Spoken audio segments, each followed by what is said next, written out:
Good evening प्यारे बच्चों। आप कैसे हैं? उम्मीद कर रहे हैं आप अच्छे होंगे और अच्छे से तैयारी भी कर रहे होंगे। आज हम आपको कक्षा 12 जीव विज्ञान का अध्याय 5 और 6 का महत्वपूर्ण प्रश्न बताएंगे।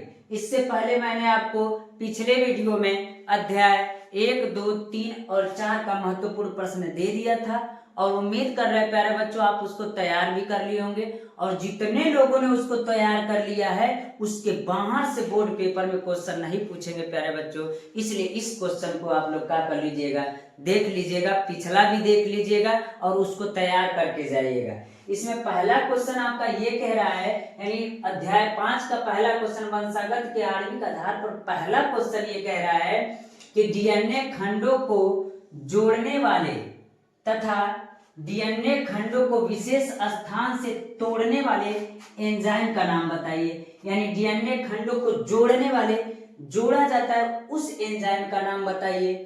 और हम कह रहे हैं ये दूसरा कृषि में क्वेश्चन कह रहा है कि डीएनए खंडों विशेष स्थान से तोड़ने वाले एंजाइम का नाम लिखिए। तो प्यारे बच्चों ये क्वेश्चन बहुत पूछता है और मैं आपको बता दूं, जोड़ने वाले का नाम होता है DNA ligase. DNA ligase enzyme जो होता है वो होता है आपका जोड़ने वाला, जो एंजाइम होता है उसको हम डीएनए लाइगेज कहते हैं। और इसी में डीएनए खंडों को विशेष स्थान से तोड़ने वाले एंजाइम को हम क्या कहते हैं, तो कहेंगे उसको हम कहते हैं प्रतिबंधित एंडोन्यूक्लियस एंजाइम कहते हैं। यानी आपको आसानी से याद हो गया। अगर कोई आपसे पूछेगा कि वह एंजाइम जो डीएनए खंडों को क्या करता है, जोड़ता है, तो आप कहिएगा डीएनए लाइगेज होता है जो डीएनए को एक जगह से क्या करता है, जोड़ता है। और डीएनए खंडों को विशेष स्थान से तोड़ने वाले को हम क्या कहते हैं, तो हम प्रतिबंधित एंडोन्यूक्लियस कहते हैं। और एक बात और हम बता देना चाहते हैं प्यारे बच्चों, जरूरी नहीं है कि डीएनए खंडों को विशेष स्थान से कहे, ये भी कह सकता है कि डीएनए चाकू किसे कहते हैं, तो डीएनए चाकू, तो चाकू भी तो काटने का कार्य करता है, यानी वो भी तो तोड़ने का कार्य करेगा। तो हम कह सकते हैं प्यारे बच्चों, अगर डीएनए चाकू कहेगा किस एंजाइम को कहते हैं, तो आप कहिएगा कि प्रतिबंधित एंडोन्यूक्लियस जो होता है इसको डीएनए चाकू भी हम कहते हैं। अगला क्वेश्चन कह रहा है कि आरएनए की संरचना को समझाइए तथा यह कितने प्रकार के होते हैं इसको भी बताइए।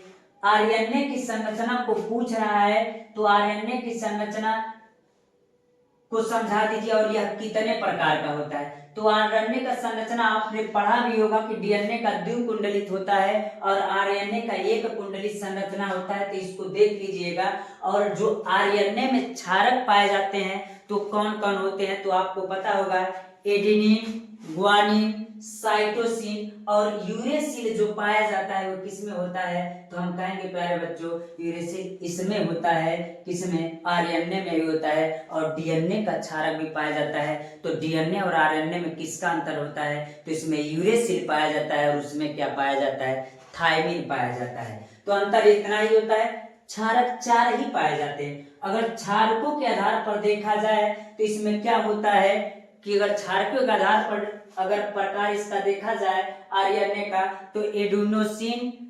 मोनोफास्फेट, दूसरा होता है ग्वानोसिन मोनोफास्फेट, तीसरा होता है साइटोडिन मोनोफास्फेट, अगला होता है यूरोसिल कह सकते हैं मोनोफास्फेट। इसके आधार पर 4 प्रकार के पाए जाते हैं। लेकिन अगर इसके हम कह दे एक और प्रकार होता है जिसमें हम कह सकते हैं कि आरएनए 3 प्रकार का होता है, एमआरएनए, टीआरएनए और आरएनए। तो उसको आप लोग का पढ़ लीजिएगा, क्या कर लीजिएगा, पढ़ लीजिएगा। एमआरएनए भी होता है और एक टीआरएनए भी होता है और एक आरआरएनए भी होता है प्यारे बच्चों।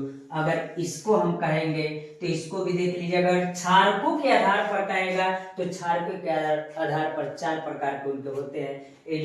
अगर हम कह दे एडिनोसिन मोनोफास्फेट, फिर क्या होता है ग्वानोसिन मोनोफास्फेट, साइटोडिन मोनोफास्फेट और लास्ट वाला होता है यूरोसिल मोनोफास्फेट होता है, उसको भी आप क्या कर लीजिएगा, देख लीजिएगा। अगर क्षारकों के आधार पर कहेगा तब उस प्रकार कहेगा तो आरएनए कितने प्रकार के, 3 प्रकार के, mRNA, tRNA और rRNA होते, 3 प्रकार के होते। इसको क्या कर लीजिएगा, देख लीजिएगा प्यारे बच्चों।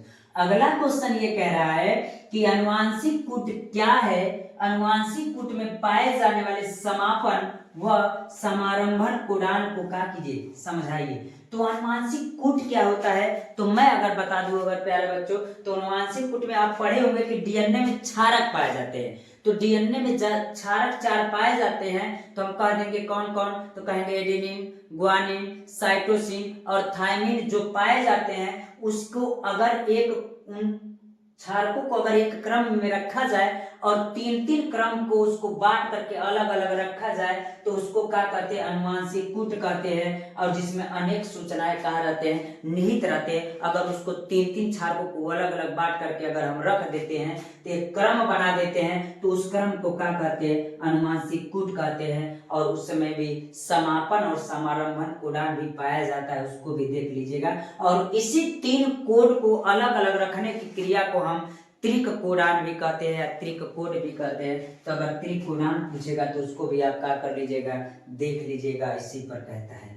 अगर कहेगा अगला क्वेश्चन कि डीएनए फिंगरप्रिंटिंग पर संक्षिप्त टिप्पणी लिखिए, तो ये तो बहुत आसान है। डीएनए फिंगरप्रिंटिंग आपको फिजिक्स में मिलेगा, केमिस्ट्री में भी मिलेगा और इसमें बायोलॉजी में भी मिलेगा। तो उसमें भी पढ़ेंगे डीएनए फिंगरप्रिंटिंग क्या होता है। तो हम कह सकते हैं एक विशेष व्यक्ति का एक डीएनए फिंगरप्रिंटिंग जो रहता है सबका अलग अलग रहता है, और वो विशेष कार्यों में, चोरों का पता लगाने में, अपराधियों को पकड़ने में, अन्य पैतृक जांच करने में, तो अन्य कार्यों में इसका प्रयोग किया जाता है। तो इस प्रकार डीएनए फिंगरप्रिंटिंग को पढ़ लीजिएगा। और जरूरी नहीं है डीएनए फिंगरप्रिंटिंग कर सकता है, ये भी कर सकता है डीएनए अंगुली छापन क्या होता है, इस पर टिप्पणी लिखिए। तो डीएनए अंगुली छापन कहेगा तब भी आप इसी क्वेश्चन को क्या कीजिएगा, वर्णन कीजिएगा प्यारे बच्चों।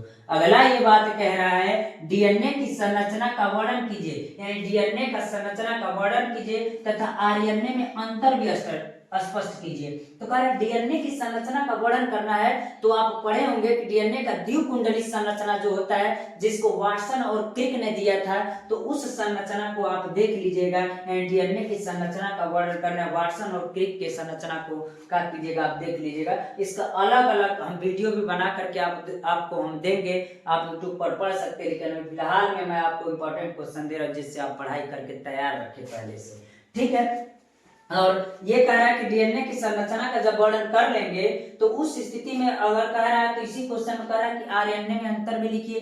तो मैं आपको बता दूं प्यारे बच्चों, तो जरूरी नहीं है कि वो डीएनए का संरचना ही पूछेगा, हो सकता है एक अलग से क्वेश्चन पूछ सकता है। और ये वो क्वेश्चन बना सकता है कि कह सकता है कि डीएनए और आरएनए में क्या कीजिए, अंतर लिखिए। तो डीएनए और आरएनए में अंतर भी कहेगा, एक स्पेशल अलग से क्वेश्चन बनेगा, तो उसका भी आप जवाब दीजिएगा। तो अगला कह रहा है न्यूक्लियोसाइड तथा न्यूक्लियोटाइड में अंतर स्पष्ट कीजिए। तो न्यूक्लियोसाइड और न्यूक्लियोटाइड में अंतर आप स्पष्ट कीजिएगा, नहीं इसको भी आप देख लीजिएगा, ये भी इंपॉर्टेंट क्वेश्चन है, 2 नंबर में आपसे पूछता है। अगला क्वेश्चन कह रहा है डीएनए और आरएनए का पूरा नाम लिखिए। रेयर केस में पूछता है, लेकिन आपको पता होना चाहिए डीएनए का पूरा नाम और आरएनए का। तो डीएनए का पूरा नाम होता है डीऑक्सीराइबोज न्यूक्लिक अम्ल। डीएनए का पूरा नाम क्या होता है, तो हम कहेंगे डीऑक्सीराइबोज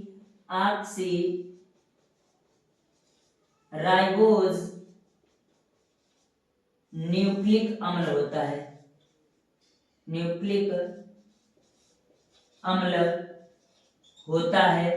अगला कह रहा है आरएनए, तो आरएनए का क्या होता है, तो कहेंगे राइबोज न्यूक्लिक अम्ल होता है, राइबोज न्यूक्लिक अम्ल होता है। तो हम कह सकते हैं प्यारे बच्चों कि डीएनए का नाम डीऑक्सीराइबोज न्यूक्लिक अम्ल और आरएनए का नाम क्या होता है, राइबोज न्यूक्लिक अम्ल होता है। इस प्रकार इसका पूरा नाम हो गया। तथा कह रहा इसमें पाए जाने वाले क्षारकों का नाम भी बताइए। तो डीएनए में कौन से क्षारक पाए जाते हैं, तो आपको पता होना चाहिए कि दोनों में 4 क्षारक पाए जाते हैं। तो हम डीएनए में अगर कहेंगे कि कौन से पाए जाते हैं, तो एडेनिन, गुआनिन, साइटोसिन और थायमिन पाया जाता है। किसमें, तो कहेंगे डीएनए में पाया जाता है। सेम कंडीशन इसमें भी होता है, लेकिन चौथा जो होता है वही बदल जाता है, यानी हम कह दे थायमिन के जगह अगर कह दे तो यूरेसिल हो जाता है। तो हम कहेंगे इसमें क्या पाया जाता है, एडेनिन, ग्वानिन, साइटोसिन और यूरेसिल पाया जाता है। यानी दोनों में क्षारकों की संख्या 4 ही होती है। इतना क्वेश्चन आपका अध्याय 5 से था प्यारे बच्चों। अध्याय 6 विकास का महत्वपूर्ण प्रश्न आपका है। पहला जो क्वेश्चन कर रहा है, संयोजक कड़ी से आप क्या समझते हैं, यानी संयोजक कड़ी से आप क्या समझते हैं, आर्कियोपोटेरिक्स किन वर्गों की संयोजक कड़ी है, इसको क्या कीजिए आप बताइए। यानी अध्याय 5 का क्वेश्चन वो था जो पिछला अभी हमने बताया है, और अध्याय 6 का पहला क्वेश्चन कर संयोजक कड़ी को समझाइए और आर्कियोपोटेरिक्स किन वर्गों की संयोजक कड़ी है, इसको भी आप क्या कर लीजिएगा, देख लीजिएगा। अगला इसका ये क्वेश्चन कर रहा है कि जैव विकास क्या है, जैव विकास के आधुनिक संश्लेषणात्मक सिद्धांत की विवेचना कीजिए। यानी जैव विकास क्या है, यानी जीवों का विकास क्या है, जीव किस प्रकार विकास करते हैं, उन सब क्रियाओं को क्या कीजिए, समझाइए और उसके सिद्धांतों की क्या कीजिए, विवेचना कीजिए। तो इस क्वेश्चन को भी आप क्या कर लीजिएगा, देख लीजिएगा। और इस चैप्टर से अगर कहे तो सबसे इंपॉर्टेंट टॉपिक अगर कह दिया जाए तो समजात व समरूप अंगों की व्याख्या कीजिए, उदाहरण सहित अंतर भी बताइए। समजात और समरूप, समजात यानी समान जात और समरूप अंगों, एक जैसे अंगों की देखने वाली अंगों की क्या कीजिए, व्याख्या कीजिए और उसका वर्णन आप क्या कीजिए, समझाइए और एक एक उदाहरण भी दीजिए जो एक प्रकार अंग दिखाई देते हैं और जो एक जात के अंग रहते हैं उनके बारे में क्या कीजिए, समझाइए। अगला कह रहा है कि डार्विनवाद का सविस्तार वर्णन कीजिए, यानी डार्विनवाद का भी क्या कीजिए, आप वर्णन कीजिए कि किस प्रकार उन्होंने अपना नियम दिया था और उन्होंने आधुनिक प्रकार के जीवों को निर्माण को बताया था। जिस प्रकार उन्होंने जिराफ के बारे में बताया था कि जिराफ किस प्रकार होते हैं और धीरे धीरे उनकी अगली पीढ़ी आते हुए किस प्रकार हुई, उसको आप क्या कीजिएगा, डार्विनवाद और लैमार्कवाद ने जो परीक्षण किया था और बताया था उसको क्या कीजिए, समझाइए। उत्परिवर्तन पर संक्षिप्त टिप्पणी लिखिए। उत्परिवर्तन क्या होता है, तो अचानक किसी भी जीव में होने वाले परिवर्तन को हम उत्परिवर्तन कहते हैं। तो उस उत्परिवर्तन की क्रिया को आप क्या कीजिए, समझाइए, यानी इस पर संक्षिप्त टिप्पणी लिखिए। तो उत्परिवर्तन को भी आप क्या कीजिएगा, समझाइएगा प्यारे बच्चों। अचानक जो किसी जीव में जो परिवर्तन होता है उसे उत्परिवर्तन कहते हैं। अगला कह रहा है वंशागत व उपार्जित लक्षणों में अंतर बताइए तथा प्रत्येक का एक उदाहरण दे करके क्या कीजिए, बताइए। अगर हम आपसे कहेंगे कि जो वंशागत होता है और वंशागत व उपार्जित लक्षणों में अंतर बताइए, तो जो वंशागत होंगे और जो उपार्जित लक्षण होंगे उनमें अंतर भी बताना है और प्रत्येक का एक एक उदाहरण दे करके समझाना है। प्यारे बच्चों, इतने आपके क्वेश्चन थे जो अध्याय 5 और 6 के क्वेश्चन थे। आपको अगर इससे क्वेश्चन पूछेगा तो इससे अलग से नहीं क्वेश्चन पूछेगा। प्यारे बच्चों, उम्मीद कर रहे हैं कि इतना क्वेश्चन आप तैयार कर लेंगे। और पिछला जो वीडियो हमने भेजा है उसमें भी 1 से लेकर के आपका अध्याय 6 तक महत्वपूर्ण क्वेश्चन हो गया है। आप इसको तैयार कर लीजिएगा, इससे बाहर से क्वेश्चन नहीं पूछेगा। और आज के लिए मैं आपका इतना क्वेश्चन रहने देता हूँ। धन्यवाद प्यारे बच्चों।